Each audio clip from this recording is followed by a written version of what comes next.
What's going on, everyone? Welcome to the Wednesday, June 25th edition of the Ship My Money Show.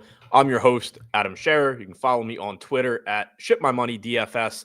8-game MLB slate tonight. We had a 4-game early slate as well. Paul Skeens is very quickly looking to ruin that one. But we have 8 games tonight. We have another Coors Field game with the Dodgers there. $7,400 Shohei Ohtani on that one. So pretty interesting 8-game slate. I think it's a good slate size. I generally enjoy the 8 to 10 game slates. There's a lot of teams with relatively high totals. It's really hot on the East Coast, so should be plenty of home run weather, good hitting weather, even outside of Coors. So it should be a pretty fun slate. Doesn't look like we have really much to worry about in the way of weather either.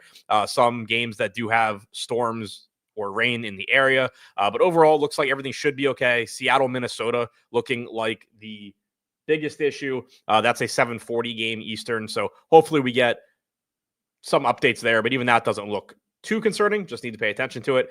So should be a pretty good one. Going to go through, as always, game by game using the Run the Sims projections that you see on the screen. If you have questions, feel free to throw them in chat. I will answer those as I see them if I have anything to say.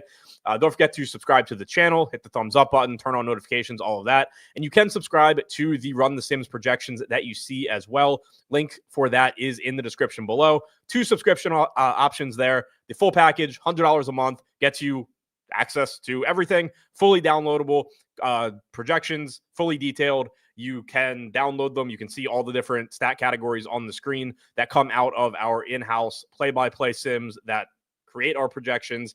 So you get access to that, and you get access to the MLB Draft Caddy. If you just want the MLB Draft Caddy, that's only $10 a month.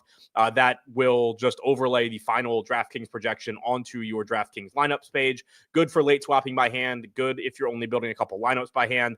Obviously, $100 a month is not super cheap. If there's plenty of people, I'm sure, that play DFS that want projections that only play a few lineups, doesn't make sense to pay that much. You can get access to the final projections for that $10 right onto your screen. So the link is in the description below. Also, our PGA sims are now live. If you want the MLB projections, use promo code that you see at the bottom of your screen, UTAMLB. That gets you 10% off. If you want the PGA sims, use promo code Davis. That also gets you 10% off. If you want to know more about the Sims product, go to earlier today on this channel. Nerdy Tanner and Davis Maddock talked about the PGA Sims for the upcoming PGA contest, but we are excited about those. That is the first Sims product that we have rolled out, the team at Endgame, that is Utical, Nerdy Tanner, Brick75, Davis, myself. That's the first product that we have rolled out, completely our own product. So looking forward to working with that for PGA. But getting into it with MLB, starting with the Yankees taking on the Reds. Chase Burns made his major league debut for Cincinnati yesterday. Looked very, very good against the Yankees. Today we have Brady Singer getting 3% ownership at $7K. Obviously a very, very difficult matchup for him. Going up against the Yankees, they have a team total around 6, 5.5 or 6 here in a very good hitter's park in Great American. Not much interest getting to Singer. You can see only about a 10.5 fantasy point projection, only about 3% ownership. I do think he's going a little bit under-owned from an optimal standpoint, about an 8% chance of being optimal. But as I've said a million times on these shows, optimal rate for pitchers in particular, a lot of times is going to be a little bit higher than their ownership, but you're not trying to build the optimal lineups. You'll also see that happen when you're talking about the most expensive or the most inexpensive pitchers. The most inexpensive pitchers are almost always going to, quote unquote, be under-owned. The most expensive pitchers will often be, quote unquote, over-owned, but it's not the end of the world. It doesn't mean that you should just be jamming in every under-owned guy or avoiding every over-owned guy. Still a very, very low probability spot for Brady Singer. The matchup, again, clearly is difficult. He's not a great strikeout pitcher or anything like that on his own. Coming into this start, only a 19.6% strikeout percentage. On the other side, though, Max Fried getting 14% ownership at 9,500, about a 12% chance of being optimal. So field looks like it's pretty much correct on ownership for Fried. The ballpark is obviously scary, but still only around a 4-team total for the Reds. That is relatively low for this slate. Max Fried is a very good pitcher, not a great strikeout pitcher. That's the only knock on him from a DFS standpoint, but he does still have a 24% strikeout percentage this year, which is obviously solid. It is up a point from last year. His stuff has graded out much better so far in his first year with the Yankees.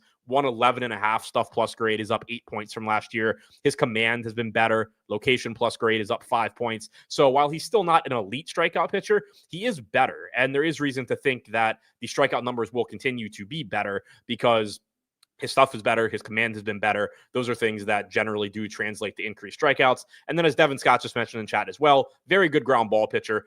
Fried has always been a very good pitcher in terms of real life results. From a DFS standpoint, it's always just kind of finding that balance between he's a really good pitcher, he's probably not going to give up a lot of runs, and is he going to strike out enough guys to be a solid option at his salary?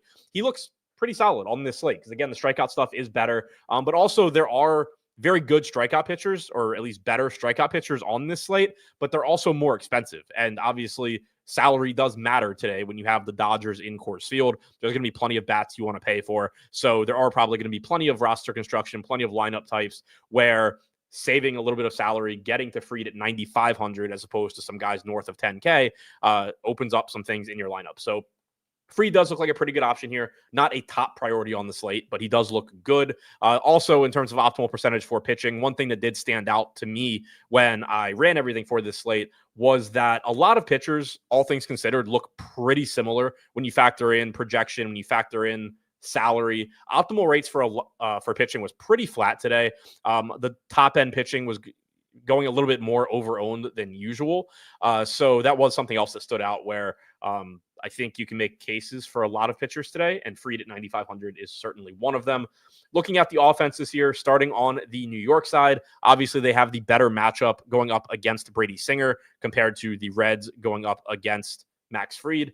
13% ownership, or let's say 10 to 15% ownership coming into all of Grisham, Judge, Bellinger, Jazz Chisholm, Giancarlo Stanton, 8 to 10% to Volpe, to Austin Wells. So pretty much throughout this entire Yankees lineup, you're getting ownership here, which isn't surprising given the very high team total. They'd be getting even more if you didn't have the Dodgers and their 100 total against Colorado in Colorado. Second highest team total on the slate right now behind the Dodgers. So not surprising they're getting ownership. Singer has allowed a 229 expected ISO to lefties this year, which really stands out.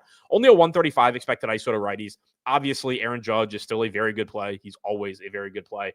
But whatever left-handed bats are in this lineup are going to look very good. Grisham, 15% chance of being optimal at 4,100. Wells going a little bit under-owned with about a 12% chance of being optimal, about 11% to Bellinger, 10% to Jazz. So I do like the Yankees a lot. If Ben Rice is in the lineup, he's going to look good, 4,400. Doesn't have his catcher eligibility anymore, but 4,400 at first base. If he's in there, he's going to look good. So I do think that the Yankees just in general look like a pretty good stack here. I want to quickly pull up the Reds bullpen and just see what they have as far as left-handed relievers being available there, because obviously you're going to like the lefties here against Singer, but if Cincinnati is relatively shorthanded in that department in the bullpen, you will like them even more. They have two left-handed relievers in their bullpen. They should both be available today. Lyon Richardson he's right-handed. Brett Suter threw 17 pitches yesterday. Didn't pitch either of the two previous games. Taylor Rogers hasn't pitched in a couple of days. So they do have two lefties out of the bullpen that they can go to. The top of the order, it does become a little bit more difficult to match up, though. So that's another thing that is potentially in favor of somebody like Trent Grisham, assuming he's leading off. If you have Trent Grisham batting ahead of Aaron Judge, it becomes difficult to bring a lefty in to face him, because then you're going to have that lefty face Judge as well. Similarly, if you have Bellinger like sandwiched between Judge and then Goldschmidt Stanton behind him, it's difficult to bring a lefty in to face him, because if you bring the lefty in, like you could bring the lefty in and go Grisham, Judge, Bellinger, but then you have to have the lefty face Judge. If you bring the lefty in for Bellinger, then the lefty has to face Goldschmidt and Stanton. So even though it is probably going to be a pretty balanced lineup, lefty-righty for the Yankees, the way that they generally lay it out does make it a little bit more difficult to match up with those left-handed bats, as opposed to if you had like Grisham, Rice, Bellinger 1 through 3. If they were to run out a lineup like that, then it becomes easier later in the game. So overall, very good spot, I think, to get to these Yankees bats against Singer and the Reds in Cincy. On the other side, much more difficult matchup for the Reds. Doesn't mean you can't play them. They're still like 5 to 8% to be optimal for the most part. They're getting around 5 to 8% ownership. So the field's pretty much got it right here on Cincinnati. I think it is still a very good spot for offense. It's just a really shitty matchup against Max Fried. Doesn't give up a lot of power. Very good pitcher overall. Like I said, stuff's been better this year as well. Only a 127 expected ISO to right-handed hitters this year. Lefties actually have a 223 expected ISO, but there's probably not going to be left-handed hitters in this lineup.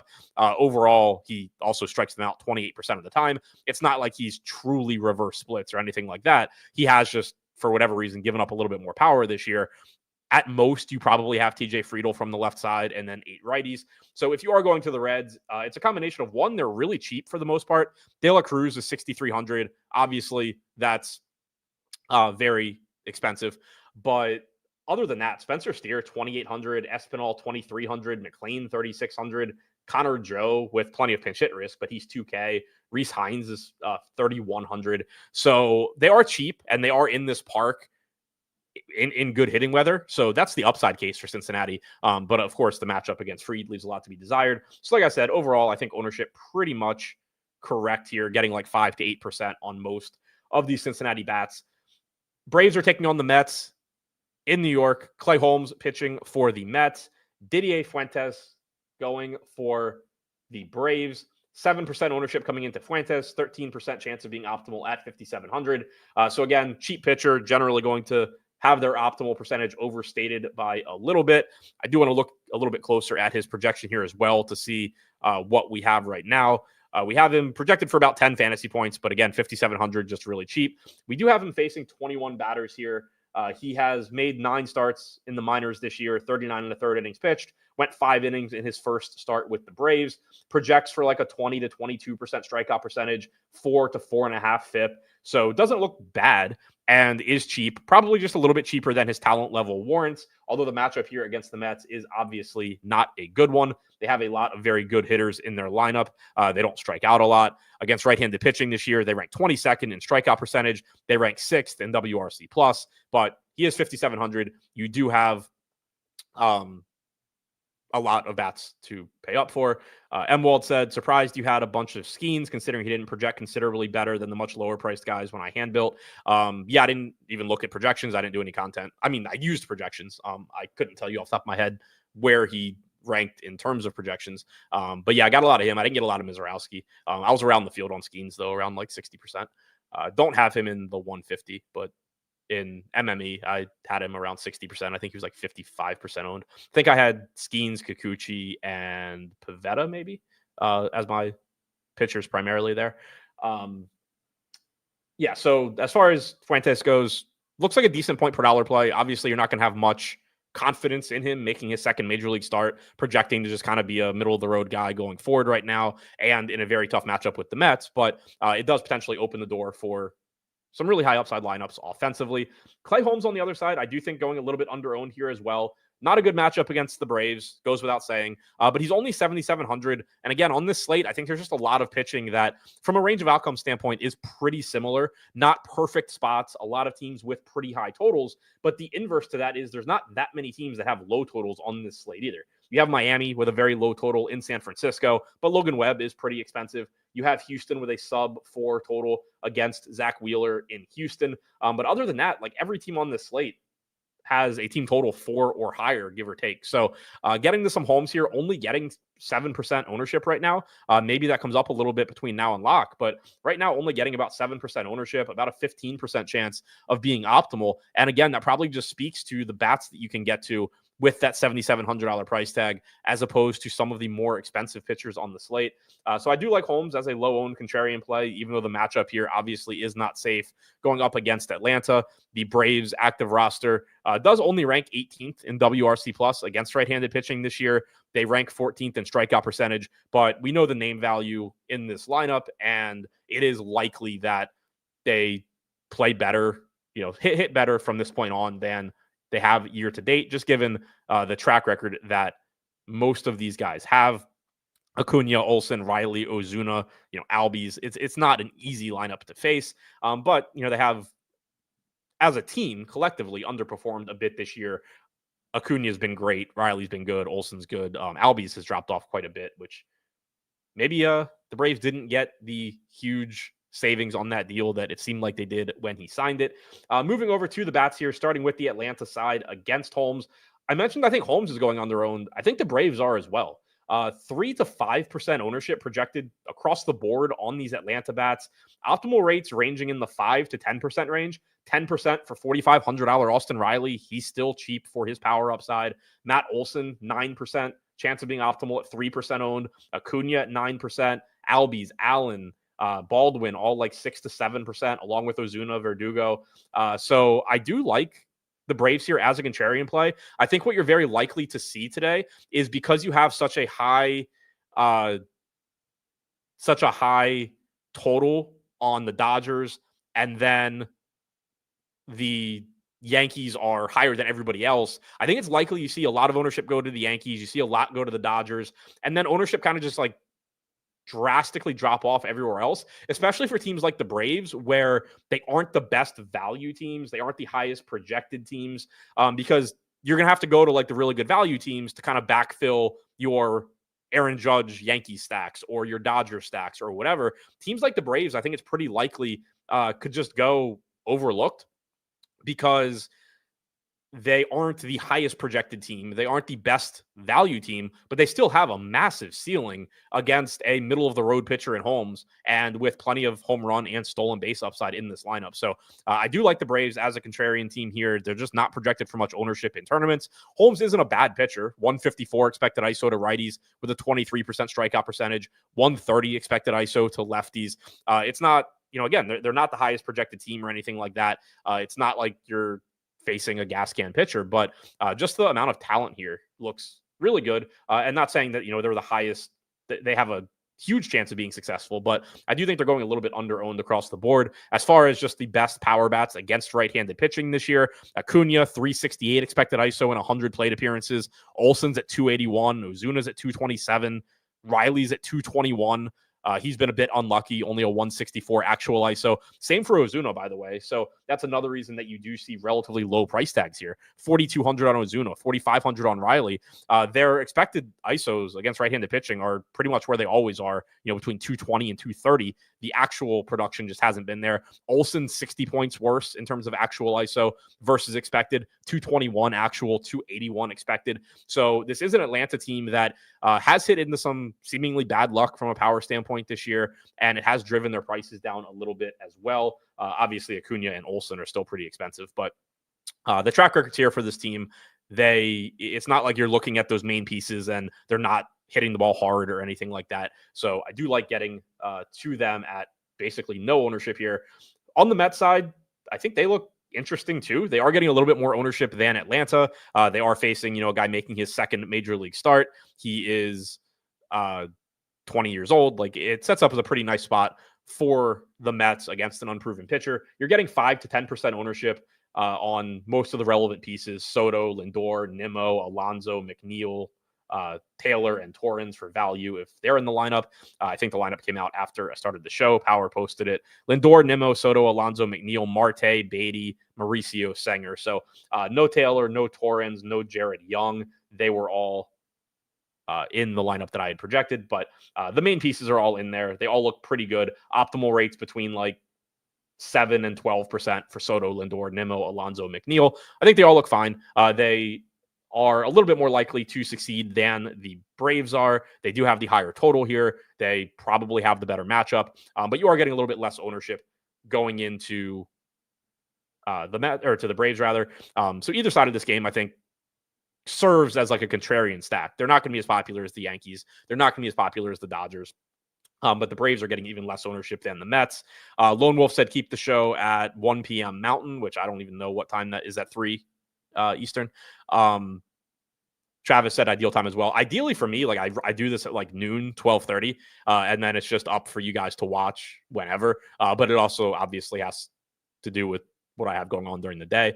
Had some stuff to do around noon today, so didn't get on until now. But in general, I am aiming to keep it like in this window between like 12 and 3, and then just have it there for you guys to watch whenever it's convenient for you, as opposed to going at 5 p.m. and people getting off work or being at work or whatever. So yeah, I am aiming for this like 12-3 window in general, but the actual start time will probably bounce around a little bit, just depending on what I have going on. Tampa Bay taking on the Kansas City Royals in Kansas City. Not a good park for hitting home runs, good park for scoring. I try and reinforce that every single time anybody plays here. Michael Wacha, Drew Rasmussen going in this one. I'm a little surprised that Drew Rasmussen doesn't look better than he does. It's not a good strikeout matchup against Kansas City. He's only getting 4% ownership at 7,500, 6% chance of being optimal. So, I mean, our projections see it the same way as the field. It's just in my head, like this is a slate where I would like to save some money on pitching. Drew Rasmussen is good. He's not a great strikeout pitcher. It's not a great strikeout spot, but he is a good pitcher overall. 22% strikeout percentage this year, nearly a 112 stuff plus grade is better than every pitcher on this slate actually so far this season. So I'm a little surprised. I wouldn't mind just kind of getting to some unowned Rasmussen and saying, oh, well, hopefully he pitches well. I know he's not going to get that many strikeouts probably, but if he gives you 6 innings and strikes out 5 guys and gets a win, like that's going to work at 7,500. But that's kind of just my brain, which I don't trust nearly as much as anything computer generated. So I'm not saying that like I'm going to force in Rasmussen or anything. I'm more so just saying that I expected these numbers to be higher when I first looked. Wacha on the other side is getting some ownership, 6% ownership, 11% chance of being optimal. We do have him projected a little bit higher than Rasmussen because the strikeout matchup is more favorable. Tampa Bay's active roster against right-handed pitching this year, 13th in strikeout percentage, whereas Kansas City is 29th. WRC plus for Tampa Bay is 5th. Like this is a team that can hit. One thing that also does work in Wacha's favor a bit is that he is generally a little bit reverse splits. He has a very, very good changeup. He has for years, and that is a pitch that will play well against left-handed hitting. So you don't see splits in his strikeout percentage so far this year, only about 18% to either side of the plate, but only a 151 expected ISO allowed to lefties compared to 181 to righties. If you go back to last year, his strikeout percentage against lefties is about 1.5 points higher than against righties. Expected ISO allowed is about 15 points lower, or 21 points lower than to righties. So he does do a little bit better job limiting power to left-handed hitters. And the reason I mentioned that as a benefit is that you are likely to get a Tampa Bay lineup that is lefty heavy, particularly at the top, but also in general. Josh Lowe, Brandon Lau, Jonathan Aranda, 3 of your most dangerous hitters in this Tampa Bay lineup are all left-handed. So it is nice when you're talking about a pitcher facing them, if they are right-handed, that they do have a clear way to get left-handed hitters out. And Michael Wacha does have that. So I'm not trying to say that I think Michael Wacha is like a great option or anything like that. I do think he's going a little bit under-owned at 7,200. And I do just like, if you are taking a right-handed pitcher against Tampa Bay, we know this is a dangerous offense. I am going to like the matchup for the pitcher a little bit better, just knowing that they at least have some sort of plan to get left-handed hitters out. Offensively here, about a 5 total for Tampa Bay, around 4.5 for Kansas City. Starting on the Tampa Bay side, switch over to the hitters there, get to Tampa Bay. There we go. So another team with like 5 to 10% ownership, 8.5% coming into Yandy Diaz is the high mark, 7 to 8% for Lau, for Caminero, for Walls, for Lowe, Aranda and Simpson around 5%. So pretty much across the board, like 5 to 8% ownership, I guess, for Tampa Bay against Wacha. As I mentioned, it's not a good park for hitting home runs, and that does hurt on a slate like today where you have Cincinnati, you have Colorado, you have Houston, which plays up right-handed power, you have St. Louis, which this time of year the ball will carry quite a bit better, even though as a whole it's not a great place for hitting home runs. You can hit some home runs in Minnesota, you can hit some home runs in New York. So getting in Kansas City on a slate like this, it does hurt a little bit. The weather here, it is hot, humid with the wind blowing out, so that does make it better.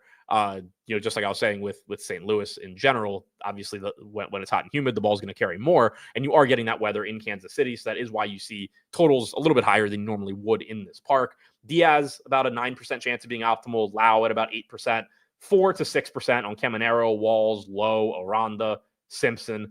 So another team that, they're not as popular as the Yankees. They're not as popular as the Dodgers. There's just another middle of the road stack here going up against Wacha. And I would, I mentioned the reverse splits in terms of power numbers for Michael Wacha when, talking about him as a pitcher.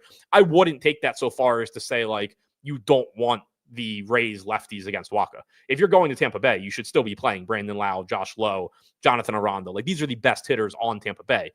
Those guys combined with Diaz and Caminero. So it's not like Waka is just like completely unhittable against lefties and gives up a bunch to righties. He's just slightly worse against righties than lefties. If you're going to Tampa bats here, you still should just be playing the best Tampa Bay hitters. But, I guess a slight bump for guys like Diaz and Caminero, the righties that are already really good hitters, and then facing somebody in Waka who isn't quite as good on that side of the split. Kansas City on the other side, 5 to 10% ownership to most of them as well. Perez and Witt, as usual, getting the most ownership here.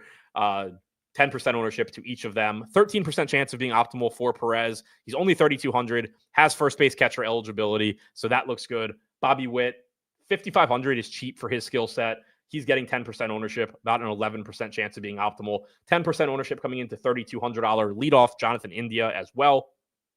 Doesn't give you a ton of stolen base upside or home run upside, but he does just project pretty well from a point per dollar standpoint because of how inexpensive he is. You can see this whole team pretty much projecting pretty well from a point per dollar standpoint, but India even better than some of these other pieces.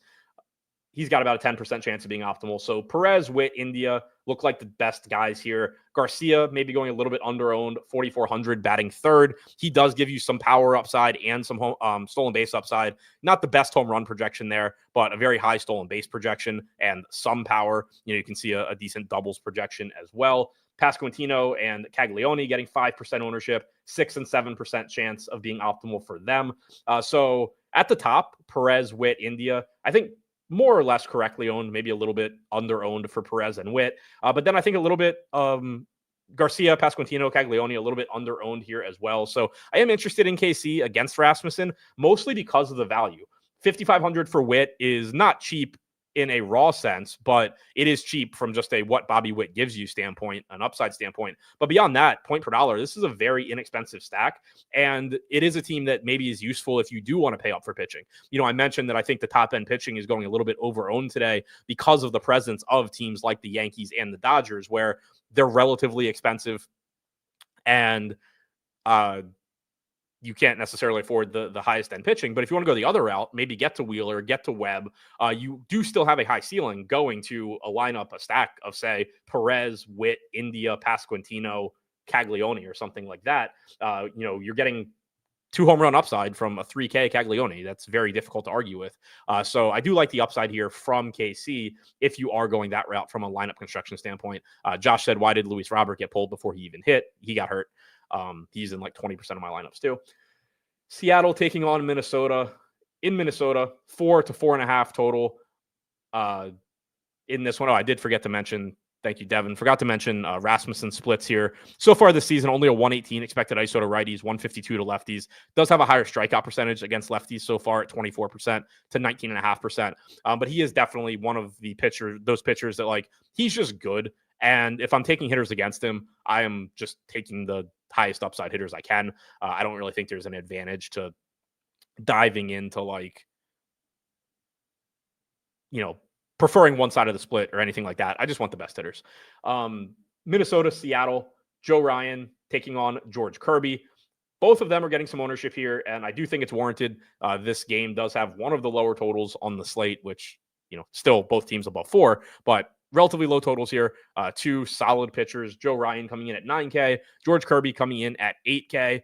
Higher projection on Ryan, but still a solid projection on George Kirby as well. 24% ownership to Ryan, 15.5% to Kirby, 21% chance of being optimal for Ryan, 13% for Kirby. So ownership pretty efficient here. Joe Ryan striking out 29% of hitters this season. Obviously, that is very good. It is a park upgrade for those Mariners bats against him going into Minnesota, getting out of T-Mobile Park. But Ryan's got very good strikeout stuff. He has the highest strikeout percentage on the slate, second highest to Zach Wheeler. So he is going to look pretty good here. The Mariners are a boom or bust matchup. They have strikeouts in their lineup. They also have the second highest WRC plus in baseball against right-handed pitching. They rank 15th in strikeout percentage against right-handed pitching. So not an ideal spot, but Ryan does have some of the best strikeout stuff on the slate. Does have one of the higher projections on the slate as well. Actually, right now, he has the second highest projection for us. But again, a lot of these are just very, very similar. If you tell me that you prefer Webb, there's nothing wrong with that. If you told me you preferred Fried or Yamamoto. Maybe a little bit of pushback because of the park, but like realistically, you could make the case for any of them. Really, any of these guys at the top here, these top five, I think you can make a case for being the highest projected on the slate. Right now, we have Ryan coming in at second, Wheeler number one. I think Wheeler probably just like is number one, but it's still, again, not by a huge margin. But like Ryan, Webb, Fried, Yamamoto, I think you can kind of make a case for any of them. Partly, it's going to depend on how much you believe in Logan Webb's uptick in strikeout percentage this year as well. But anyway, getting back to this one, George Kirby on the other side, we've kind of seen him not be great at times since coming back from injury. Stuff plus grade is down 6.5 points, but his command has still been really good. And that is kind of his calling card. He's somebody that locates really, really well, makes him difficult to hit, makes him efficient, doesn't walk a lot of guys. 111 location plus grade so far this year is actually up a point from last year. Fastball velo is right where it was last season. Strikeout rate's actually up 2 points. So through 30 and 2/3 innings, I think Kirby is fine. And at 8K, I do like the value he's offering there on a slate where we do have plenty of bats to get to. So I do like Kirby, but again, keep an eye on the weather for this game as well. Looks like it's raining there throughout the afternoon, hopefully clearing up around game time. So do keep an eye on that. But if the slate started right now, I would be playing it. Offensively here, and it looks like we just got Minnesota's lineup from Power in chat. Buxton, Larnach, Castro, Correa, Wallner, France, Clemens, Bader, Vasquez. I think that's pretty much what you would expect. No Ryan Jeffers. Replaced by Vasquez would be a little bit of an upgrade for George Kirby, I think. Offensively here, not much ownership coming in. Matt Wallner getting 6%. Brooks Lee was getting 7%, but he's not in the lineup. So obviously that's going to go away. 5% chance of being optimal for Clemens, 6% for Wallner on the Minnesota side. They are the high mark. 4% for Buxton, 3% for France and Correa. So not too much interest in getting to Minnesota here. They're obviously low owned, but there are some other low owned teams that I like a bit more. Like I said, Kirby's location has been good this year. Stuffs hasn't been quite as good, but it's only been 30 innings. He is working his way back from injury. Only a 122 expected ISO to righties through a very limited sample this year. 252 to lefties. He has had some issues there. And even if you go back to last year, 186 expected ISO to lefties, only 150 to righties. As far as left-handed power for Minnesota, Wallner, Larnach, really your best bets there. You do potentially have some pinch hit risk with those guys as well. Seattle's bullpen, though, does only have one left-handed reliever. It is a setup guy as well in Gabe Spire. So a little bit lower pinch hit risk than you would have in some other matchups for guys like Wallner and Larnach if you are considering going to those Minnesota bats. On the other side for Seattle against Ryan, no real ownership here, sub 5% to everybody. Highest optimal rates are Arozarena at 5%, Raleigh at 4%, Canzone is a value piece at 4%, Raley at 4%, Polanco at 4%, Rodriguez at 4%. So it's one of these teams that, if they're all going to be 2% owned, yeah, they're under-owned, but there are other teams that just have a better chance of succeeding at similar ownership. I don't love either side of this game offensively. That's not to say there isn't big-time power upside, because there is. I mentioned it, when I was talking about Joe Ryan as well. You are getting a home run park upgrade, or scoring park upgrade in general for Seattle here. Joe Ryan has given up power this year as well. 192 expected ISO to righties, 195 to lefties. So he has given up some power there. And then one big thing that does stand out when you look at Joe Ryan's splits, he struck out 35% of the right-handed hitters that he has faced so far this season. He's only struck out 20% of the lefties. Still only a 298 expected WOBA against lefties. So it's not like he's just getting lit up by lefties. But that strikeout rate drops, and the expected power numbers are there. You are probably going to have like 6 left-handed bats in this lineup, including, Cal Raleigh, who clearly is one of the best left-handed power bats in baseball. So that would be the case that I made if you wanted to get to some Seattle. But all in all things considered on this slate, they don't look like a team that would be a huge priority for me. Chicago taking on St. Louis. In St. Louis, getting back to another team with a team total right around 5. We have Eric Fetty going for the Cards. We have Matthew Boyd going for the Cubs. Boyd getting 7% ownership at 8,300. Fetty getting 6% at 6K. Both maybe a little bit under-owned, but neither one looks like a priority. 10% chance of being optimal for Fetty. That's mostly just because he's 6K. You can see the projection here isn't very good. Boyd, about a 12% chance of being optimal at 8,300. Good strikeout stuff for Boyd. striking out 22.8% of hitters so far this season. 95.5 stuff plus grade is actually up a bit from last year. Command's been very good. Not a great strikeout matchup against the Cards, though. Their active roster against left-handed pitching since the start of last season ranks low. 22nd in strikeout percentage against left-handed pitching. They rank 23rd in WRC plus, so it's not like they've done a lot of damage there. But pretty middle of the road matchup for Boyd. Not much ownership though. And then Fedde on the other side, obviously brutal matchup against the Cubs. Offensively against right-handed pitching this year, they rank 9th in WRC plus. They rank 18th in strikeout percentage. If you're going to Fedde, it is simply because he is 6K and because it's very hard to hit baseballs. So he's always live to have just a random good game. But that's pretty much the case for Fedde. It's not, there's nothing in there of like, oh, I like Fedde in this spot because XYZ. If you go to Fedde, it's just because he's cheap, gets you good bats.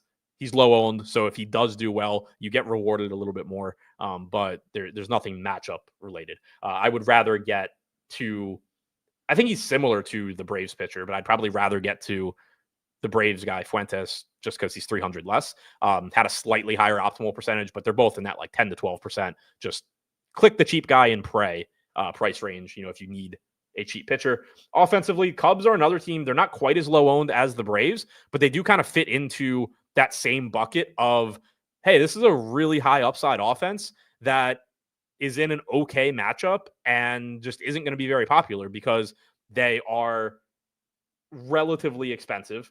Not as a whole, but they have a couple, they're the guys you really want to get to. Suzuki, 5,300. PCA 6,100, Tucker 6,400. They do have some value bats that you can mix in. 3,600 for Kelly, if he's in the lineup, is fine. 4,300 for Happ, 3,400 for Shaw. Like there's guys as you move down the lineup that offset the salaries of the guys at the top a little bit, but the guys you really want to get to here are expensive. And in that price range, the Dodgers certainly project better. The Yankees project better. And so they're going to just kind of fall off. And as a result, 7% projected ownership coming into Happ, 5% to Tucker, 4 to 5% to Kelly, PCA, Shaw, 5% to Suzuki. Just a low-owned, high-upside Cubs team. Perfect example, just like with the Braves, of, you want to keep in mind exactly how much volatility there is in baseball. Median projections for the Cubs are certainly not going to be at the top of the list today, but ceiling projections are going to be pretty damn close to these teams, that people are going to play at a lot higher rate. So Cubs, I think, going a bit under-owned as well. 10% chance of being optimal for Happ, for Kelly, for PCA, 9% for Swanson, Shaw, Tucker, 8% for Horner, Suzuki, 6% for Bush, since he does carry some pinch hit risk. But across the board, not quite as much ownership coming into the Cubs as there probably should be. Fedde's not a terrible pitcher, but he's not a great one either.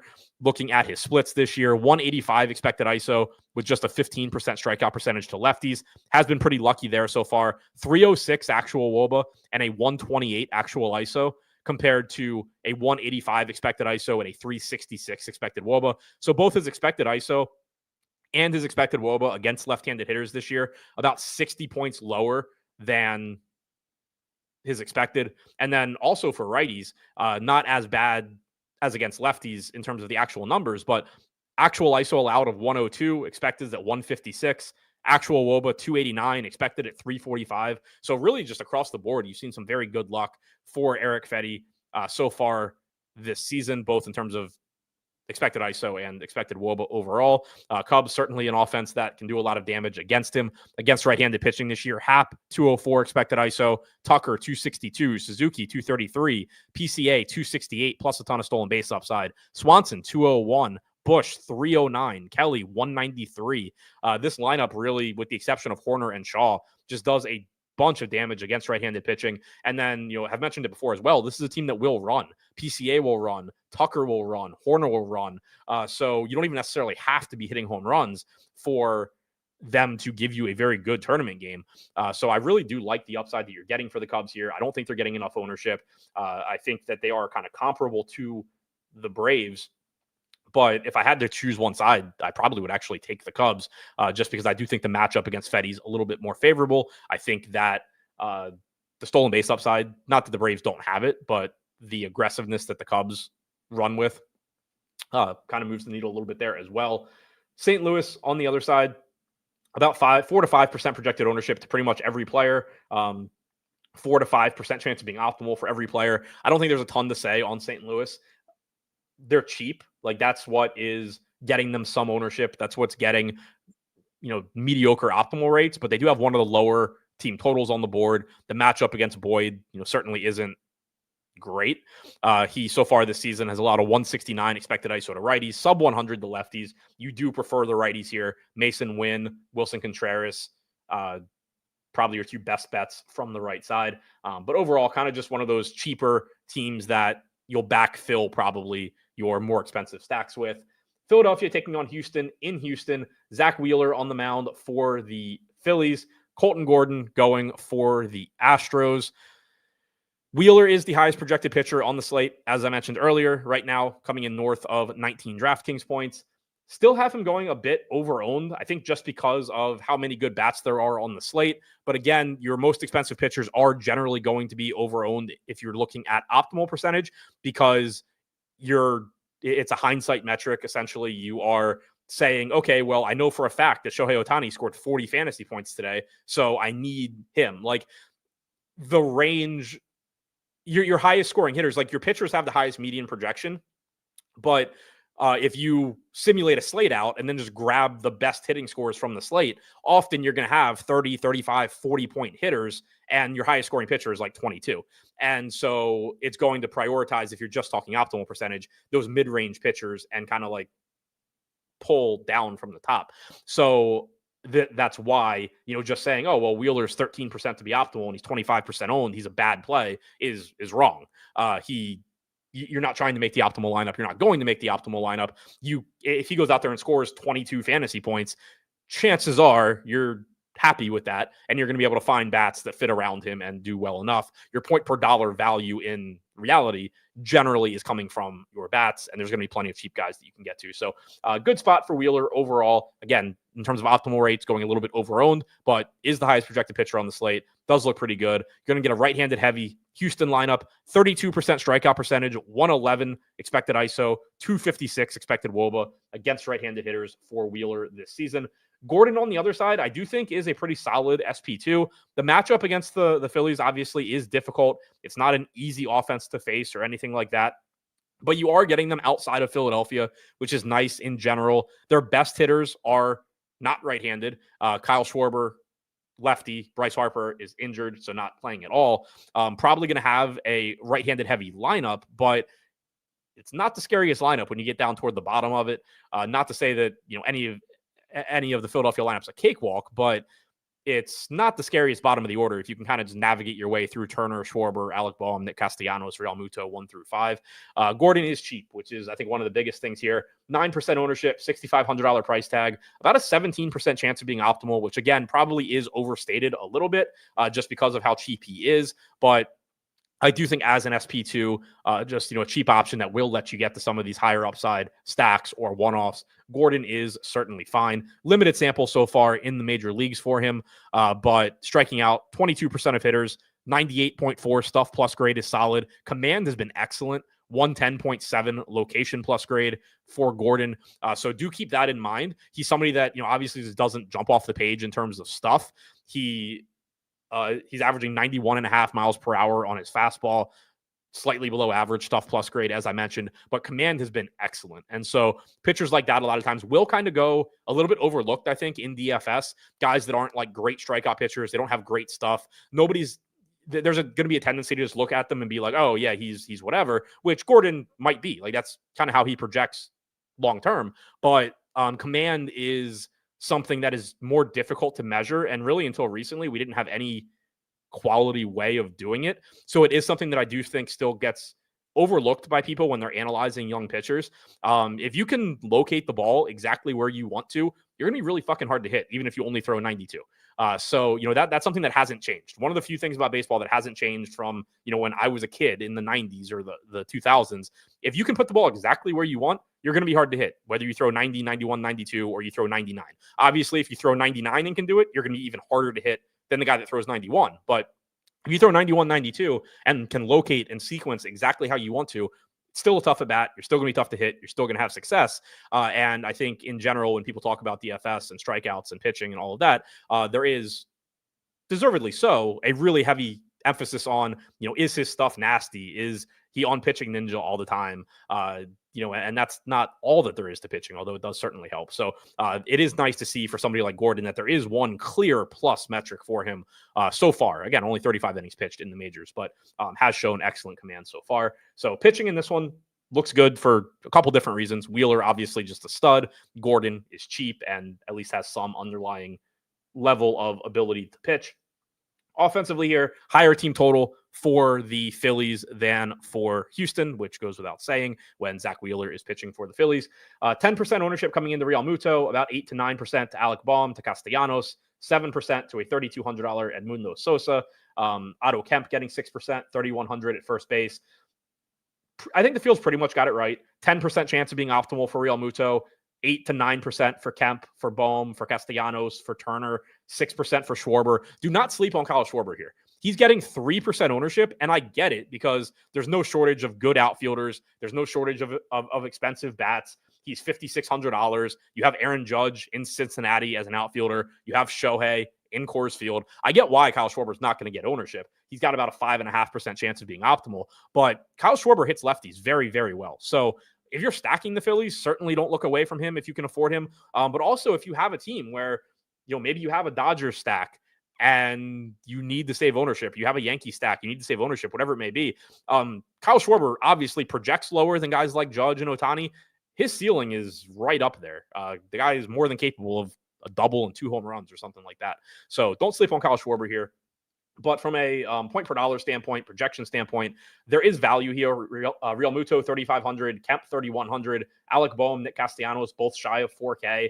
Turner and Schwarber, the only 2 expensive guys on this team. So it is a pretty good point per dollar stack. That is why you're going to see some ownership there. And then in addition to the point per dollar component, the positions too, right? JT Realmuto at catcher, Alec Bohm at third base, where you have some high upside options, but it's not the best position. Obviously, Turner is expensive, but he does give you a high upside option at shortstop. So the positions they play from a stacking standpoint are nice as well. You can, go like Realmuto, Kemp, Bohm, Turner, Sosa, and then you have all of your outfield spots open. Or Realmuto, Bohm, Castellanos, Turner, Schwarber, a little bit more expensive, but then you've got first base and 2 outfield spots open, something like that. So that is favorable as well from a roster construction standpoint. For Houston, you do get negative correlation against Zach Wheeler. That's about all that I have to say good about Houston here. Like you're in Houston. If you hit some fly balls to left field, you can luck into some home runs. It's certainly a spot where a pitcher can run bad on fly balls. But outside of that, 3 to 4% chance of being optimal for Altuve, Diaz, Walker is the high mark here. I don't think I can advocate very heavily for Houston outside of just simply, if you play them and they do well, you have leverage against the field. But second lowest team total on the slate. Dodgers facing Colorado in Colorado. Dodgers team total somewhere between 7 and 8. Rockies down around 4. Chase Dollander pitching for the Rockies. Yamamoto going for the Dodgers. Dollander has good stuff. He may or may not eventually be a good pitcher. Probably will have to leave Colorado for that to ever happen. But he's only striking out 19% of hitters so far this year. He's averaging 97.5 miles per hour on his fastball. Stuff plus grade is at about 104. Command has not been good at all. He's somebody where, if you take him, you make him cheap, you throw him into a decent matchup outside of Coors Field, I'm generally interested in playing him just from a raw stuff standpoint. This is not any of those things, though. The game is in Coors Field. It's against the Dodgers. They don't strike out a lot. They're arguably the best offense in baseball. I don't see a whole lot of reason for getting to Dollander. 5% chance of being optimal at 5K, sub 2% ownership. If you're playing like the biggest field tournaments, you do get negative correlation against the Dodgers, who will be popular. You do get what would be a great value play if he pitches well. You pretty much can't pitch well at 5K and not be one of the best point per dollar values. But clearly not looking to get to much, if any. Dollander. Yamamoto on the other side, certainly a viable option here. He's only 8,800, which is nice. 24% projected ownership, 16% chance of being optimal. Certainly in that mix up at the top, those top 5 pitchers or whatever it is. Devin said I slammed Dollander against the Rangers like a month ago. I think I did too. Is that the game that he pitched really well? If it is, I had him. There was somebody low owned and young that I played against the Rangers. I don't remember if it was Dolan or not. But yeah, Yamamoto clearly the pitching priority here. Gets the matchup against the Rockies. Obviously, you would prefer if this game were in Dodger Stadium and not Coors Field. Not that Dodger Stadium is a great place to pitch. It's just not Coors Field. But the Rockies just suck no matter where they are. So Yamamoto obviously is going to look like a pretty good pitching option here. I don't want to spend too much time on the Dodgers. If you can get to them, great. I will say their ownership is lower than you would expect in the aggregate. Like Shohei Ohtani projected for 20 to 25% at $7,400. But the rest of the Dodgers are expensive enough that it does make them tough to stack. It does make it relatively difficult to get to all of them. Muncy, 5K, Edman, 4,700. Those are both good salaries individually. But when you consider that Shohei is the priority at 7,400, it then becomes tough to get to like Muncy at 5K, Edman at 4,700, Betts at 5,700, Smith at 5,900. So Pages at 5,100, Teoscar at 58, Freeman at 62.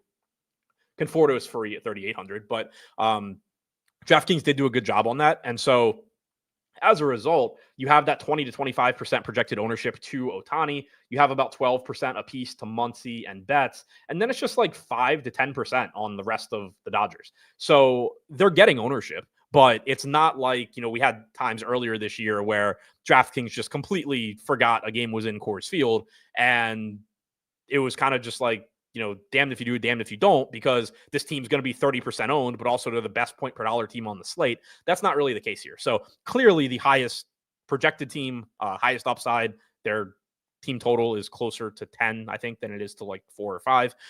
But you're going to have to take some risks somewhere else to get to them, whether that's going with like Gordon plus, I don't know, the Braves guy and just like punting pitching.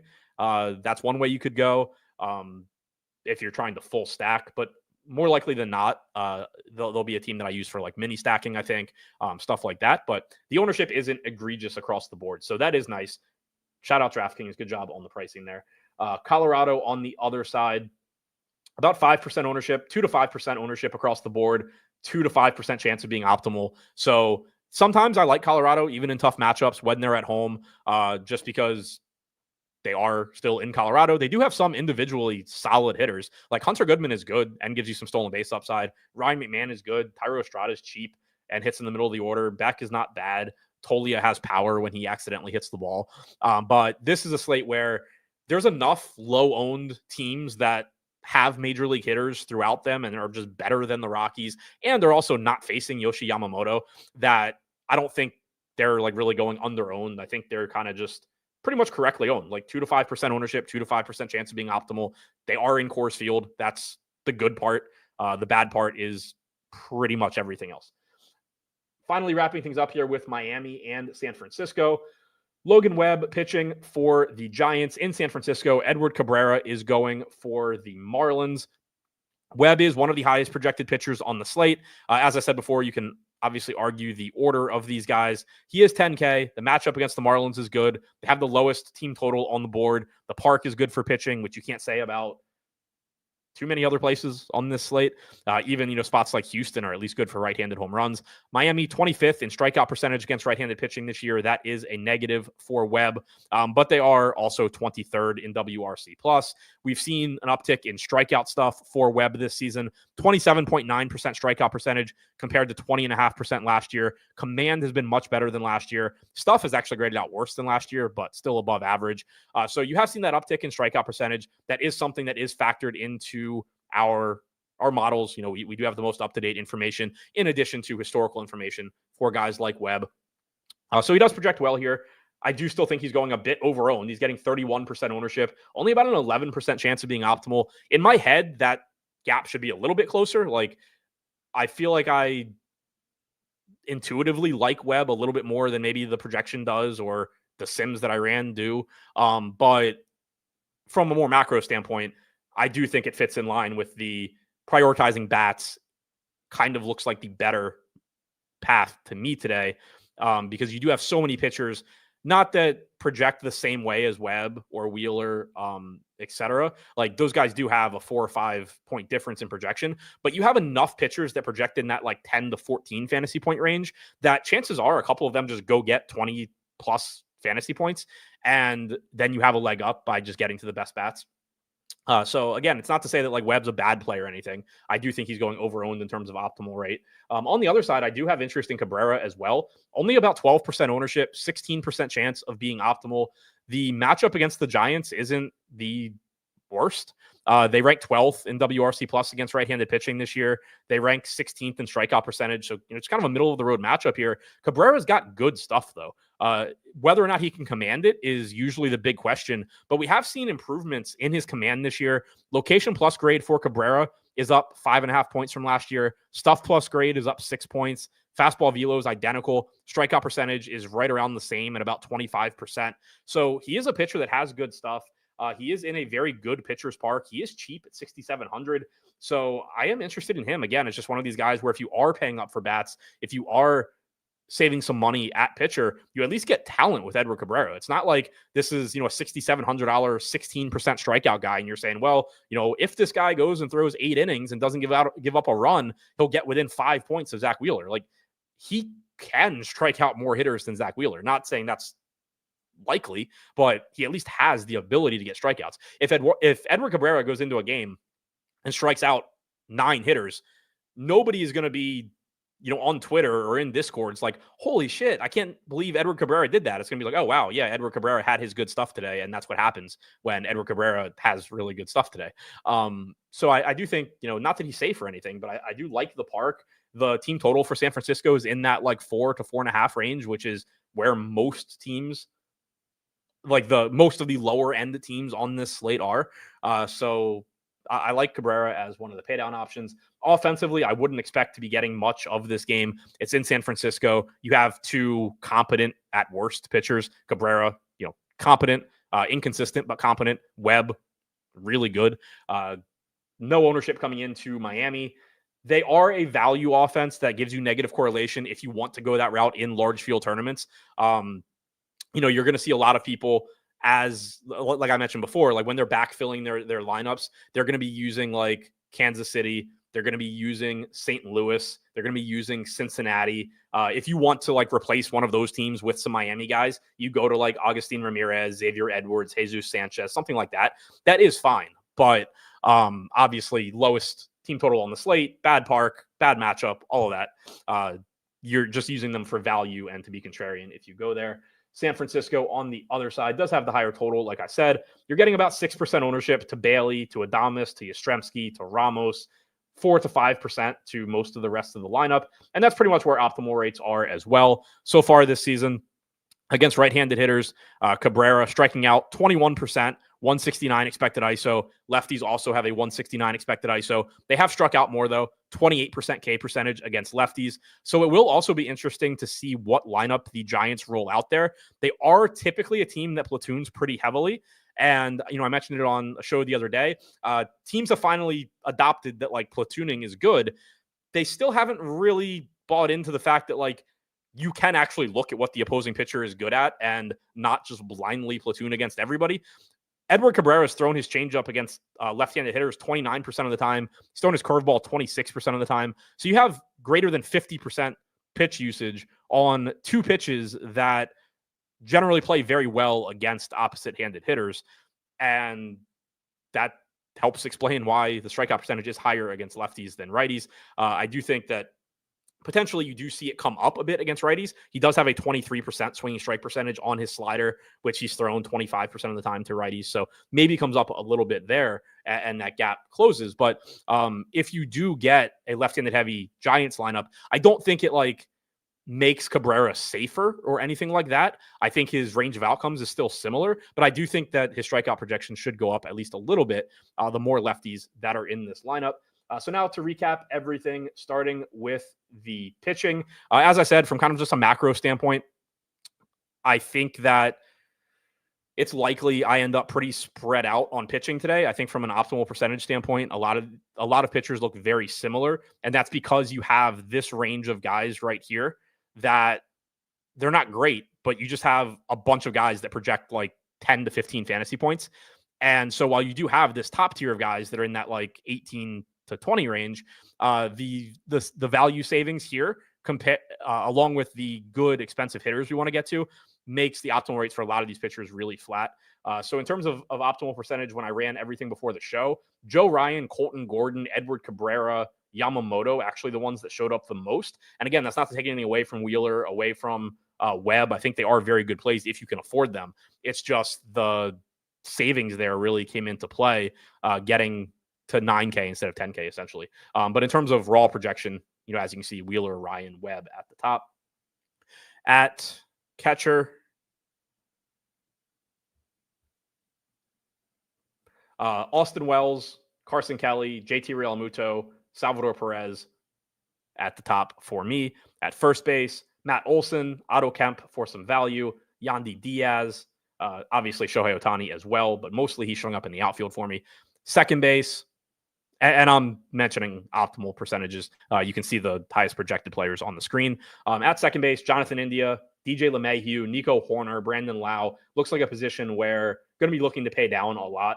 5 of the 6 and 5 of the 7, like 6 of the 8 highest optimal rate guys are all sub 4K. At third base, Max Muncy in Coors, Austin Riley, who I like a lot in tournaments, as I mentioned, Jazz, Matt Shaw for value if you need it. Michael Garcia also looks pretty good. Highest projected guys here, you can see Jazz, Muncy, Garcia, Devers.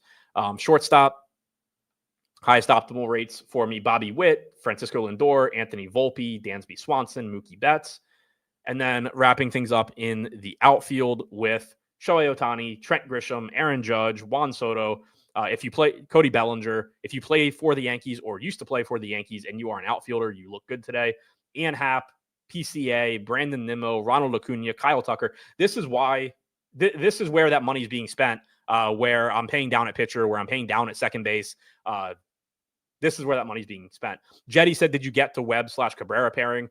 Probably. I didn't get like a ton of Webb. If your question is, can you play Webb and Cabrera together? You can, but they do negatively correlate.